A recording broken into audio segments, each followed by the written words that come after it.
Investor age segment in between 25 years to 30 years తీసుకుంటే వాళ్ళకి flat is that a best option or a plot according to you sir?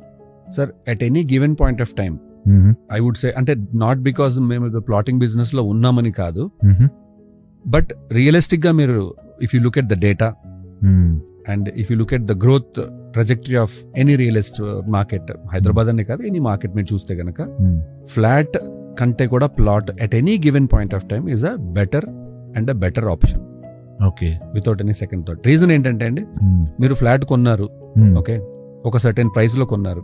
Flat కొన్న తర్వాత first thing మీరు కొన్న flat కి మీరు GST pay చేయాలి డెఫినెట్ గా. నెంబర్ 1. కొన్న తర్వాత మీరు ఊరుకోరు కదా, దానికి ఇంటీరియర్స్ చేయాలి. ఎస్, డెఫినెట్ గా అది కూడా ఉంటుంది. ఆ ఇంటీరియర్స్ చేసిన తర్వాత మంచిగా మీరు ఒక గృహప్రవేశం చేయాలి. అవును, అది కూడా వన్ మోర్ ఎక్స్పెన్స్. అండ్ చాలా మంది ఏం చేస్తుంటారంటే, కొత్త ఇల్లు కొనుక్కున్నాం కదా, పాత ఫర్నిచర్ కూడా తీసి కొనుక్కున్న ఐటమ్స్ కూడా సోఫాలని టీవీలని అప్గ్రేడ్ చేస్తుంటారు.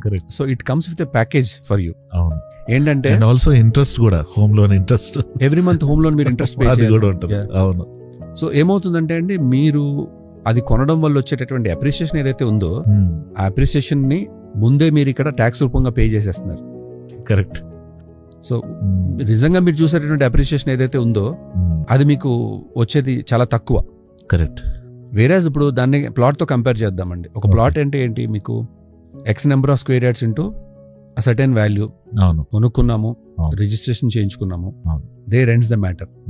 అది ఎంత మీకు ముందుకెళ్లే కొద్ది ఎంత పాతదవుతూ ఉంటే అంత వాల్యూ పెరుగుతూనే ఉంటుంది. ఎందుకంటే సిటీ ఎక్స్పాండ్ అవుతూ ఉంటుంది, దానికి ప్రీమియం పెరుగుతూ ఉంటుంది. అవును. మరి ఒక ఫ్లాట్కి వచ్చినప్పటికి ఏమవుతుందండి, 4 years అయింది, 5 years అయింది, పాతబడిపోతుంటుంది, బిల్డింగ్ పాతబడుతుంటుంది, మెయింటెనెన్స్ చేయాలి, కరెక్ట్, లీకేజెస్ మొదలవుతుంటాయి. అండ్ ఇప్పుడు చూడండి, నెంబర్ ఆఫ్ కమ్యూనిటీస్ హైదరాబాద్ లో చాలా ఇన్వెంటరీ ఉంది మీకు. అవును, నెంబర్ ఆఫ్ కమ్యూనిటీస్ అండ్ కొత్త కమ్యూనిటీస్ లో కొత్త ఫెసిలిటీస్ ఇస్తున్నారు. సో ఆటోమేటిక్ గా ఫ్లాట్ అనేది ఏమవుతుందంటే పాతదైపోతుంది. అండ్ మోర్ ఓవర్ మీరు దానికి ఎవ్రీ ఇయర్ మళ్ళీ మున్సిపల్ ట్యాక్స్ పే చేయాలి. కరెక్ట్. సో ఈ పాయింట్ ఆఫ్ వ్యూలో ఏంటంటే, మీకు వచ్చేటటువంటి అప్రిసియేషన్ కంటే కూడా మీరు కట్టే ట్యాక్స్లతోనే మీకు సరిపోతుంది. కాంట్రా తీసుకుందామండి, ఒక 2 కోట్ల రూపాయలు పెట్టి ఒక ఫ్లాట్ కొనే బదులు ఒక ప్లాట్ కొనమని చెప్దాం. ఓకే, అప్పుడు 2 కోట్ల రూపాయలు కూడా పెట్టాల్సిన అవసరం లేదు. కరెక్ట్. 1 కోటి రూపాయలే పెట్టండి. కరెక్ట్. ఒక మంచి ఏరియాలో ఒక ప్లాట్ తీసుకోండి. రైట్. కరెక్ట్. ఒక 200 స్క్వేర్ యార్డ్స్ తీసుకోండి, లేదంటే 400 స్క్వేర్ యార్డ్స్ లో తీసుకోండి. ఓకే.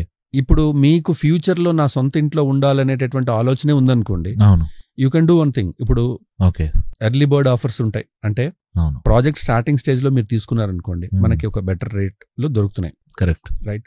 సో అప్పుడు మీరు ఏంటంటే, మీరు అనుకునే దానికంటే డబుల్ సైజ్ లో మీరు తీసుకోండి.